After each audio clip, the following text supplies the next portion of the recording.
Morning. My name is Darrell Bennett. I wanted to talk today about place.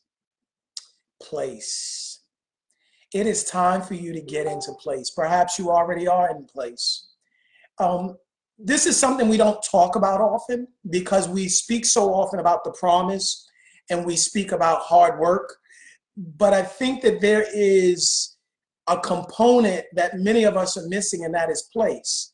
I can take the right seed and I can toil the ground and I can work as hard as I want, but if it's in the wrong place, then it will not bear fruit.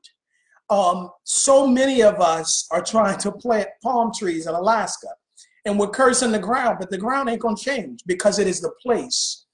And I told you that I've been sort of reading back about David and even Ruth.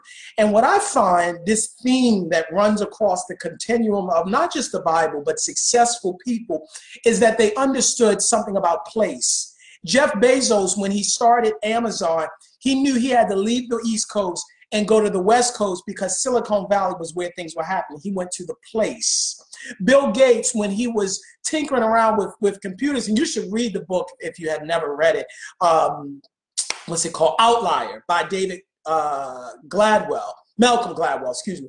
And he talks about how part of what made Bill Gates successful was not just that he was incredibly smart. I mean, he was that, and not just because his father was wealthy, because his father was not nearly as wealthy as he became, the son, but he, as a high schooler, had access to a supercomputer. He happened to be in some part of the country that one of the first major supercomputers were built that were allowing teenagers to tinker around on it. And so he got all of this experience in it. He was in the right place. And I want to encourage somebody today that you've got to get to the place. Do you notice that every time you feel depressed, the first thing that the enemy tries to do is keep you at your house? Because the enemy knows that your blessing is connected to a place. Your promise is connected to a place. So the first thing, and I know that's how I am, the first thing I do when I get depressed is I want to curl up in bed. Because again, the enemy knows that if he can keep you, he can't steal your blessing. He cannot steal your promise. He doesn't have that authority. But if he could tinker with your mind enough